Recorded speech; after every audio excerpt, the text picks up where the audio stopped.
2013 সালের 5ই মে শাপলা চত্বরে অবস্থান নিয়ে আলোচনায় এসেছিল কওমি মাদ্রাসা ভিত্তিক সংগঠন হেফাজতে ইসলাম। কয়েকজন ব্লগারের বিরুদ্ধে ইসলাম ধর্ম নিয়ে কটূক্তি করার অভিযোগ ও নারী নীতির বিরোধিতা করা সহ 13 দফা দাবি নিয়ে মাঠে নামে হেফাজতে ইসলাম।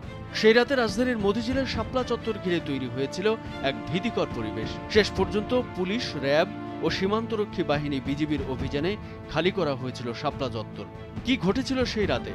কতজন মারা গিয়েছিল সেদিন? এরকম নানা প্রশ্ন জমা আছে অনেকের মাঝে। তখন মানবাধিকার সংস্থা অধিকার শাপলা চত্বরে নিহতের সংখ্যা নিয়ে তাদের রিপোর্ট প্রকাশ করে। সেখানে বলা হয়, শাপলা চত্বরে পুলিশের অভিযানে 61 জন নিহত হয়েছে। এ নিয়ে তীব্র প্রতিক্রিয়া আসে সরকারের তরফ থেকে।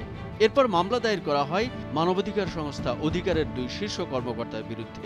প্রায় এক যুগ পর 19 আগস্ট সামাজিক যোগাযোগ মাধ্যম ফেসবুকে অধিকারের পেজে সেদিনের নিহতের তালিকা প্রকাশ করা হলো। এতে 61 জনের নাম পরিচয় উল্লেখ করা হয়েছে। তবে হেফাজত সংশ্লিষ্টদের দাবি, নিরাপত্তা বাহিনীর হাতে নিহতের সংখ্যা এর কয়েক গুণ বেশি। তাদের ভাষ্য, হেফাজতের ওই সমাবেশে যারা যোগ দিয়েছিল তাদের সবাই মাদ্রাসা ও এতিমখানা ছাত্র, আর এদের একটি উল্লেখযোগ্য অংশ হচ্ছে এতিম। হত্যাকাণ্ডের পর হাসিনা সরকার সব লাশ গুম করে দেওয়ায় ওই সব এতিম শিশুদের তথ্য অধিকারের পক্ষেও সংগ্রহ করা সম্ভব হয়নি। সংখ্যা যাই হোক, হেফাজতের সমাবেশে নিরাপত্তা বাহিনীর হামলায় যে অসংখ্য মানুষের মৃত্যু হয়েছে, অধিকারের তালিকা প্রকাশের মধ্য দিয়ে সেটি প্রমাণিত হয়েছে।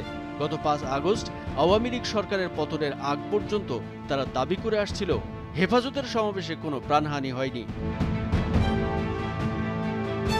সংস্থাটি আরও জানায়, এই রিপোর্ট প্রকাশ করার পর ফ্যাসিবাদী আওয়ামী লীগ সরকার 2013 সাল থেকে অধিকার এবং এর নেতাদের উপর নিপীড়ন, কর্তৃপক্ষের দ্বারা হয়রানি এবং সরকারপন্থী মিডিয়া দ্বারা নেতিবাচক প্রচারণার মাধ্যমে ব্যাপকভাবে দমনপীড়ন শুরু করে। এই বিচার বহির্ভূত হত্যাকাণ্ডের একটি সত্য অনুসন্ধানী প্রতিবেদন প্রকাশের জন্য আইসিটি আইনের অধীনে সম্পাদক আদিলুর রহমান খান এবং পরিচালক ASM নাসিরউদ্দিন এলানকে 10,000 টাকা জরিমানা সহ 2 বছরের কারাদণ্ড দেন শেখ হাসিনার আদালত।